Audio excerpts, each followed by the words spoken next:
The most mysterious hijacking in history, the D.B. Cooper mystery. Do you know what may be the strangest crime mystery in history?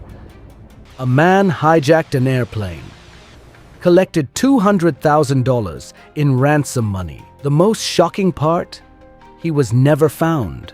Not only did authorities fail to capture him, but they never even found his body. Even the FBI, one of the most powerful investigative agencies in the world, spent decades trying to solve the case and eventually gave up. So, what really happened to the man known as D.B. Cooper? Let's find out. The date was November 24th, 1971. A tall, well-dressed man entered Portland International Airport in Oregon, USA. He appeared to be in his 40s and looked like an ordinary businessman. He wore a white shirt, a black tie, a dark overcoat, and brown shoes. In his hand was a black briefcase. He walked to the ticket counter and purchased a $20 one-way ticket on a Northwest Orient Airlines flight from Portland to Seattle.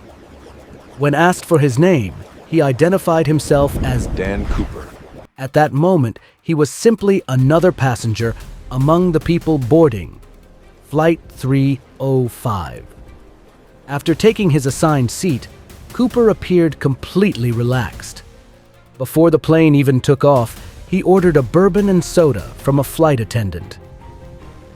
A few minutes later, the aircraft left the runway and climbed into the sky. When the flight attendant returned with his drink, Cooper handed her a folded note. At first, she assumed it was a phone number from a passenger trying to flirt with her. Without reading it, she casually placed it in her pocket. Cooper quietly leaned toward her and said, "You should read that note. I have a bomb." The flight attendant froze. She immediately opened the note. The message claimed that Cooper had a bomb in his briefcase. With her heart racing, she sat beside him as instructed. To prove he was serious, Cooper slowly opened his briefcase. Inside were several red cylindrical objects connected by wires. Whether it was a real bomb or not remains unknown. But at that moment, the flight attendant had no reason to doubt him. Terrified, she listened carefully. Cooper then instructed her to take out a pen and write down his demands exactly as he spoke. His voice was calm. There was no panic, no anger, no emotion. And somehow, that made the situation even more frightening. Cooper dictated the following message: "I want $200,000 in cash, all in $20 bills. I also want 2 back parachutes and 2 front parachutes. When the aircraft lands, a fuel truck must be waiting to refuel the plane immediately. If anything goes wrong, the bomb will explode." The flight attendant carefully wrote down every word. The note was delivered to the cockpit. Within minutes, airline officials and law enforcement authorities were informed about the hijacking. The situation was extremely dangerous. There were dozens of innocent passengers on board. Authorities knew they couldn't take any risks. After discussing their options, they decided to cooperate with Cooper's demands. Banks in the Seattle area quickly gathered the ransom money. Meanwhile, local skydiving facilities supplied the parachutes he had requested. As the plane continued circling in the air, preparations were made on the ground. Hours later, Flight 305 landed safely at Seattle-Tacoma Airport. The aircraft taxied to a remote area of the airport. There, Cooper's demands were fulfilled. The money was delivered. The parachutes were delivered. Everything was exactly as requested. After receiving the cash and equipment, Cooper surprisingly allowed several passengers and some crew members to leave the aircraft safely. 36 people were released without harm. For a moment, it seemed the nightmare might finally be over. But Cooper wasn't finished yet. He ordered the remaining crew to refuel the aircraft. Once again, authorities complied. As fuel was pumped into the plane, Everyone wondered the same thing. What was Cooper planning next? Soon, the aircraft was ready for departure. With the remaining crew still on board, the plane took off once again. This time, Cooper instructed the pilots to fly toward Mexico City. He demanded that the aircraft maintain a relatively low altitude and fly at a slower speed than normal. The pilots had little choice but to obey. Meanwhile, unknown to Cooper, military fighter jets secretly followed the aircraft from a distance. Night had fallen. The plane continued flying through darkness and bad weather. Inside the cabin, Cooper remained calm.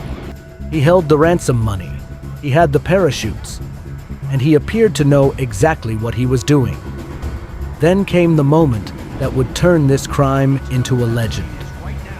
Somewhere between Seattle and Reno, Nevada, Cooper ordered the crew into the cockpit. Alone in the rear section of the aircraft, he prepared for what came next. A warning light suddenly appeared in the cockpit, indicating that the aircraft's rear stairway had been lowered. The pilots knew exactly what that meant. Cooper had opened the rear exit. Outside, freezing winds blasted through the darkness. The aircraft was flying at approximately 10,000 feet. It was raining. Visibility was poor. Temperatures were near freezing. Yet somehow, Cooper was preparing to jump. At approximately 8:13 p.m., something happened. The crew felt a sudden change in the aircraft's movement. Investigators later believed this was the exact moment Cooper leaped into the darkness. He carried the ransom money with him. He took parachutes, and then he vanished. The aircraft eventually landed safely in Reno. When authorities searched the plane, Cooper was gone. The only things left behind were a few personal items and unanswered questions. The investigation that followed became one of the largest and longest in FBI history. Let's be realistic, gentlemen. Agents searched forests, rivers, mountains, and remote wilderness areas. They interviewed witnesses. They examined evidence. They followed thousands of leads. Initially, investigators believed Cooper might have been a former military paratrooper because of the daring nature of the jump. However, later analysis suggested he may not have been an experienced skydiver at all. Over the years, nearly 800 suspects were investigated. One by one, they were eliminated. No suspect could be definitively identified as Cooper. Many investigators eventually concluded that Cooper probably died during the jump. The weather conditions were terrible. Strong winds were blowing through the area. It was dark, cold, and extremely dangerous. Surviving such a jump would have been incredibly difficult. Then, in 1980, nearly 9 years after the hijacking, a surprising discovery was made. A young boy was digging along the banks of the Columbia River when he found a decaying bundle of cash buried in the sand. The money totaled $5,800. Every bill was a $20 note. When investigators checked the serial numbers, they matched the ransom money given to Cooper in 1971.